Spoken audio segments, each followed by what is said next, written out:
All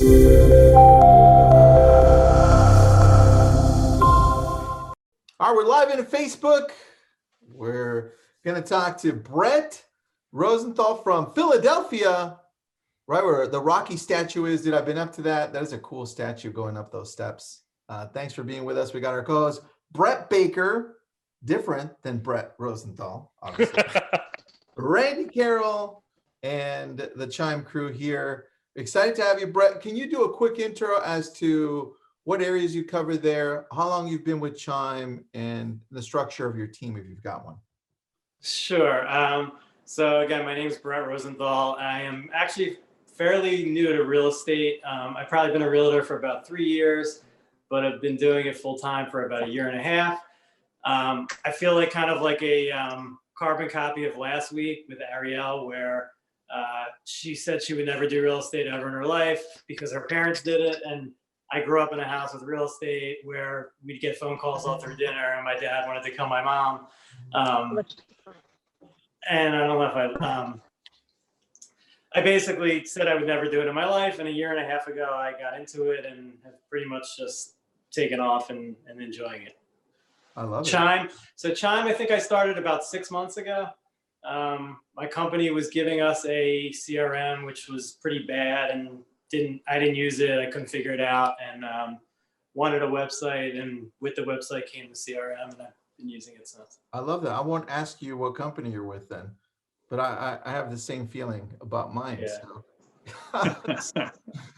Well, let's get right into it, Brett, because we're going to be talking about external lead sources, and I haven't used Zillow or Realtor.com for a while, but let's dive into those first, because I know you use Zillow at a high level, and there's nothing wrong with that. I think those are high quality leads, right? And I tell people, look, if you're going to go on Zillow, make sure you have your systems in place, because they can pay out extremely well.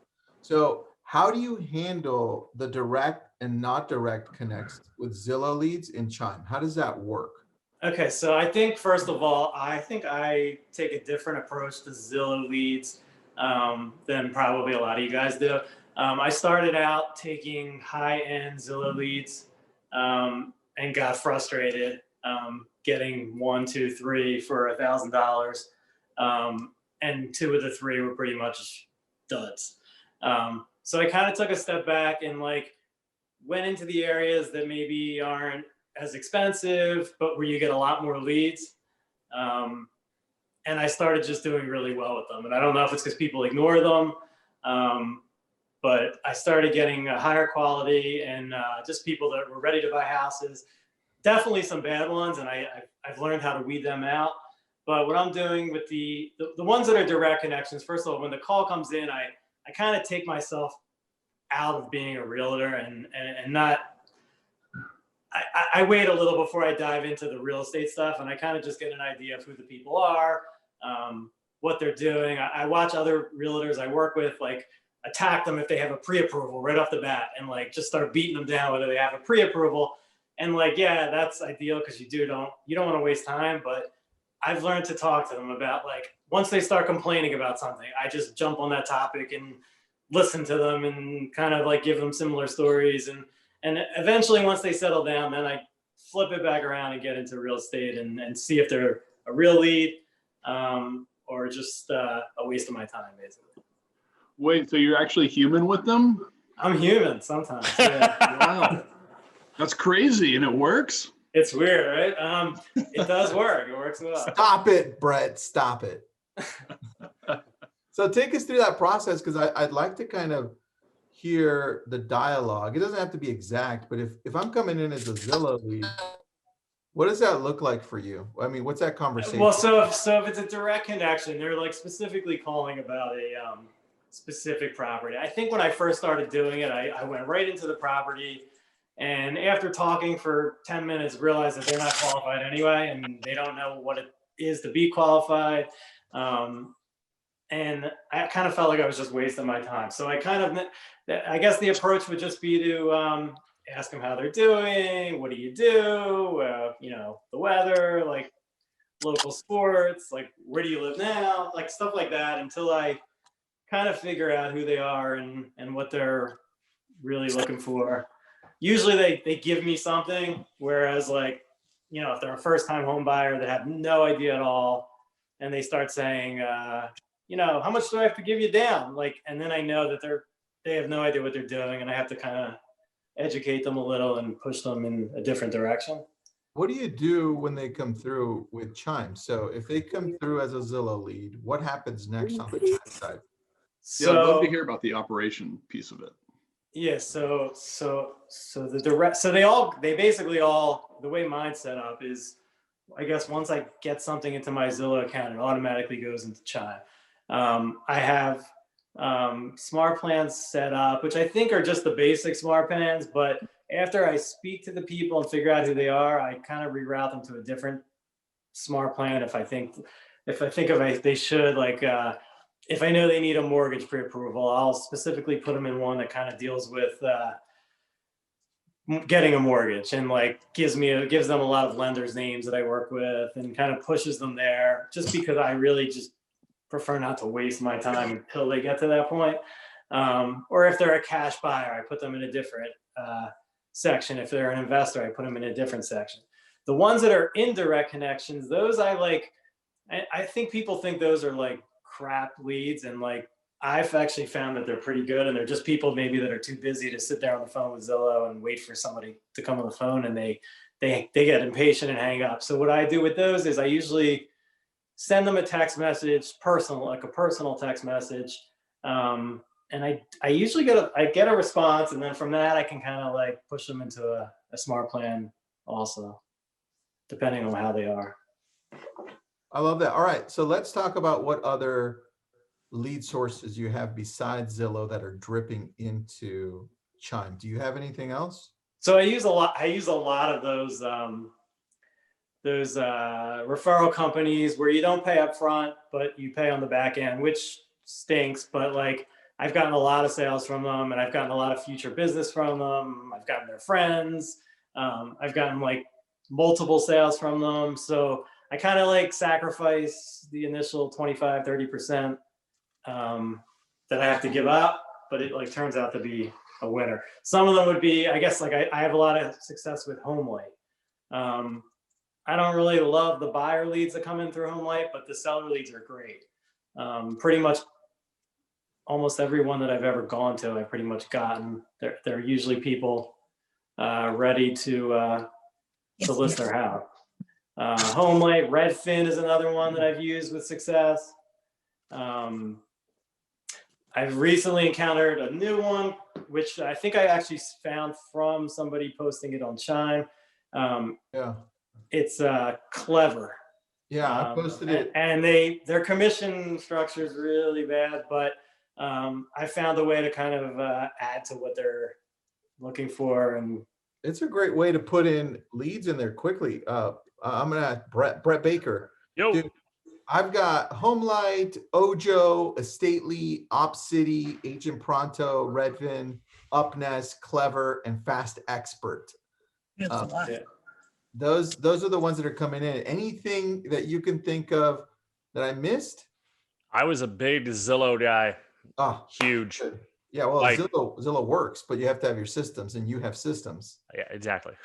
So can you talk about systems when Zillow was coming into yours? Yeah. What that looks like too. Yeah, I'll touch on that, and then I'll touch a little bit on what everybody's favorite topic is, cost per lead. We'll get there in a second. But yeah, systems, and when they would come in, basically they would get, I hit them with as much automation as I possibly could. I'm going to post in the webinar chat, and I'll post this on Facebook for everybody too. But there's 4 stages that I looked at. You have dreamer, inquisitive, this can happen, and then this is happening. And it's a big old funnel. With Zillow, what was cool is you get the people that are in the this can happen and mostly the this is happening stage. And so you get these people that are ready to go. They just need direction on where they're going.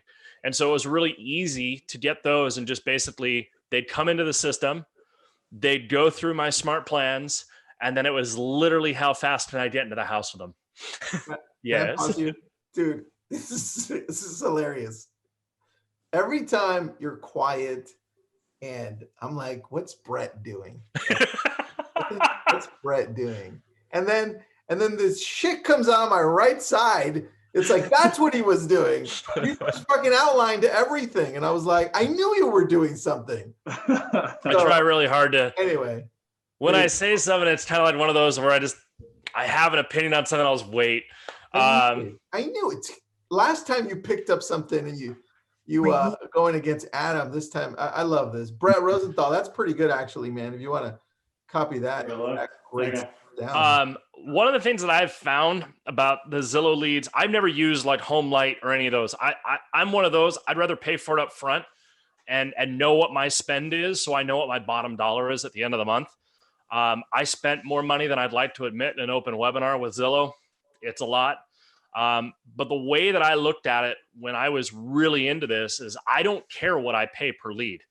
I care what I pay per client.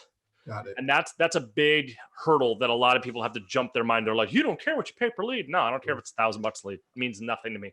I care what my cost per client is. And if you really break that down, the reason why Brett is having luck with Zillow Leads is because they're ready to go, and he has to spend a lot less time on those leads to get a sale out of it. So let's just say your Zillow leads are like $320 a lead. Of those $320 a lead, and I'm using that because that's what my cost used to be on these, I was converting about 1 in 4. So they would also be ready to go in about a month. So when you think about that, my Zillow cost per client was around $1,500. So, and then you look at the average commission on that, it's $8,500. So you're really netting around $7,000 a client. I can get really into the math side of this, but if you look at some of the other ways that you're buying leads, when people are like, look at me, I'm getting $1 lead. That's cool. But if you're only converting at 1 in 100 and you're dumping tons of resources into converting that 1 out of the 100, you're going to be having months worth of hammering them. You're going to be spending tons and tons of money to do this. Thankfully, with Chime, it's easier. Automation. But most of those people on Facebook and what have you, they're staying in the dreaming phase. So there you go. Use the little 4 steps that I had, and I'll go back to being quiet. I love go back to writing an article to the clients. What's that? You would send the dreamer stage, all that, you would send them to the clients and they would respond with what they were? No. Ooh. Yeah. I've never thought about that. No, but that's just, I outlined that for you guys to see that there's 4 stages really of buying. Try to catch people in the bottom 2, 3, and 4. If you're getting people on Facebook, they're in that 1, they're in the dreamer phase. And it's really cool to be able to catch someone, to be able to catch them at the dreamer phase. Because if you can show your value to them, they're going to hang with you for those next 3 steps. And you're likely going to end up having a great client. And now with all that NAR stuff that's coming out and people are like worried about buyer commissions starting to be discounted. Yeah. If you can catch someone at that dreamer phase and work with them that whole time, they're not going to care what you're getting paid on the deal. But the problem is that process costs money. So you have to look at it that way. So, Brett, this is kind of like your online lead breakdown of lead. All right, perfect. So I'm going to post that up, give you the credit. All right, Brett Rosenthal, question for you. When it comes to these referral leads that you're getting, because I think I love those, by the way. So how do you put them into Chime? How does that work? Do you have to put them in one by one, or does the ones that I'm getting automatically, I guess maybe I like put my email address and whatever comes to that email automatically syncs, but it does actually label them like Home Light, Fast Expert. They all seem to label on their own. Oh, nice. Yeah. I don't know how. I didn't do anything specific. They just are doing that. Well, that's good. That's even better. So it works super well with that. So tell me on the follow-up, if somebody says, hey, I'm not interested right now, Brett, I don't want to see anything. Just please kind of like, no. What does that look like? So, I mean, I guess I probably, for the buyer leads, I don't do much at all. I kind of just put them in a smart plan and see what happens. The seller ones, I kind of strongly go at. I'll put them in a smart plan specifically for sellers, and maybe send them like an article based on the local market of why there's not that many houses on the market and why it's a good time to sell. And they're on some sort of seller smart plan. I also send them like generic type CMA that goes to them, and a couple of them have actually responded to that after that and like wanted to meet. But a series of smart plans and like a CMA basically, and then my own like every once in a while I'll send out like a seller, almost like a seller newsletter for them. All right, I love that. I love that a lot. So then when it comes to your online lead sources, you've got Zillow, you've got your referrals, right, from these companies that you just mentioned. Anything else coming through? Are you working with a different company? I'm trying to think. Nah, I mean, I guess the rest of my business is just referral business. And how do you fit that referral business into Chime? I mean, do you categorize them sphere? What does that I look like? kind of just put them in a smart plan based on they're usually either a buyer or a seller, and just put them in a general category. I mean, the ones that I feel like the ones that are referred from other people, I kind of capitalize on right away. So it doesn't really take long. All right. So with the smart plans, do you typically just use the smart plans inside of Chime? Like add a smart plan there, Yes. or did you create your own, or do you use Brett's? No. So I took the ones that were there and altered them, kind of made them more local. And I actually want to start looking at Brett's and some of the others to see maybe if I could either add to mine or just totally change some of them. I love that. So Brett, how do you then gravitate? Sorry, Rosenthal, Brett Rosenthal. How do you use Chime on a daily basis? What does that look like for you? Like, when do you start your day? Do you go towards last logins? Do you have a list of people you contact? What does that look like? So every day, or just about, I wouldn't say every day, just about every day, I do some sort of blog to put on the Chime blog. I do look at the task list, and if there's anything like pressing, I'll go at that. But I think the main thing I use is the AI bot, and all the chats that are there. They hit all my expireds that pop in there, and for sale by owners. I get a lot of crazy people that want to kill me for them, but then I also get the good ones. Wait, Yeah. You call expires and for sale by owners right now? No, I think I have a smart plan set up that somebody once posted that automatically will, and I get some crazy responses. But I also, I'm sorry. What did you name your AI on that? I think her name is Anna. Anna, nice. Oh, nice. I like that. The, All right. I saw a post, and it might have been an LCA, Tristan. I don't remember where it was, but someone posted a screenshot of a response they got from an expired listing, and the guy said, "I will remember you. You were agent 193 who reached out to me today." Like, oh my goodness. Yeah. That's crazy. All right. So tell me how that's working on your side, Brett, with the expireds. What's the good? What's the bad? I mean, again, so the bad is I will get at least once a day a crazy person telling me never to contact them again.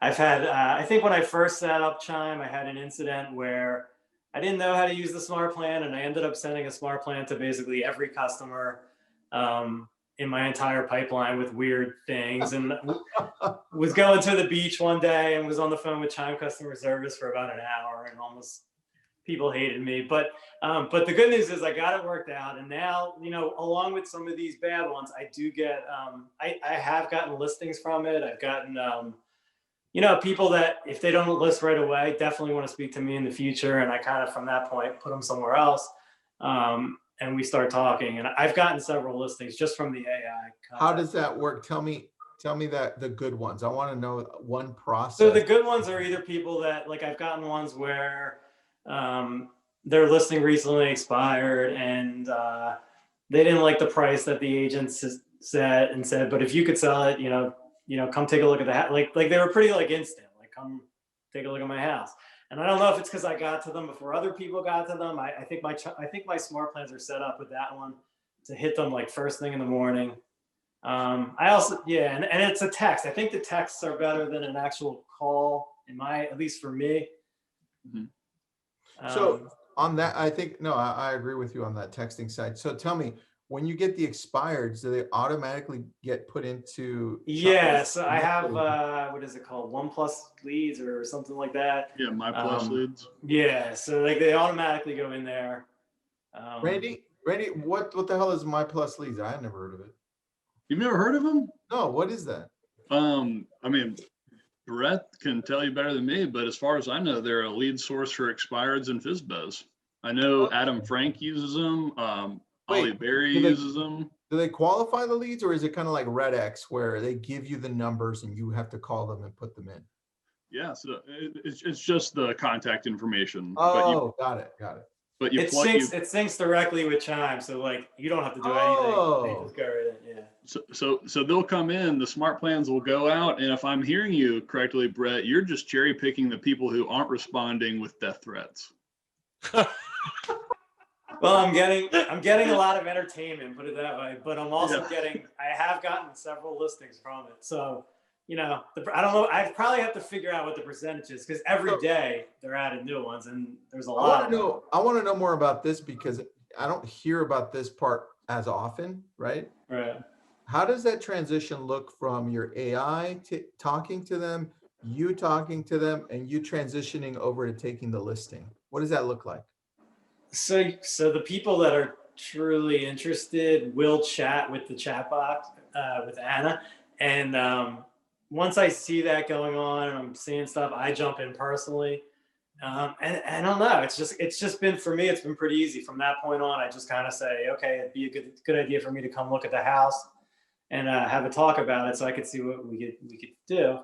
And they've all pretty much been pretty easy, actually. It's the ones that just want nothing to do with me when they get the crazy text at 8 a.m. that I don't have luck with. But the ones that actually do respond to that AI, they just haven't been that hard to convert. Or again, there's been a couple saying like, yeah, I'm planning on selling in June, and then I put it in like a special section where I know to contact them in June. So to me, this kind of changes the whole previous thought process around FSBOs and expireds, because it was always my impression that people believed in order to be successful, you needed to set up a 3-line dialer and call for 2 hours a day every day. I don't think I would go nuts if I had to do that, and like it would waste my whole day. So for me, yeah, it's automated, and yeah, maybe I would get more if I sat there and called people. I probably would, but they have come in for me pretty much doing nothing. I love that. That's actually really smart on your part, Brett. So we've got 3 minutes left. What are you looking forward to this year for your business? Is there something that you're like, oh, I'm going to go all in on this and grow this? Yeah, I think I'm looking for some sort of marketing other than Zillow to maybe go out to target more listings, because I've been successful with listings. I find them easier, and continue to just keep using Chime with it. I'm funny that you should say that, because Randy and Brett and I were talking, and there's some seller thing coming up for Chime. So Randy, are we even allowed to say what the hell that is, or no? No? Okay. I mean, I made a post about it in the past. I contacted some people. Some people responded, some people didn't. The people who didn't respond, stinks for them. Well, I'm going to go live in a week, so. Yeah, I'm excited. It's good stuff. All right. Well, Randy will probably text you and let you know. There you go. Sounds good. Brett, thanks for being with us, my friend. We appreciate it. Thanks for using Chime. Randy, you need to do something with your background. Yeah, no kidding. Brett Baker, go bike to Mexico, or just, I don't know what the hell you do. Runs next, man. And Brett, as you get better and better with Chime, man, keep us updated. I'd love to know where you're at, like a few days. Sounds good. Thanks, buddy. Thanks, everybody. Thanks. See ya. I'll take it easy.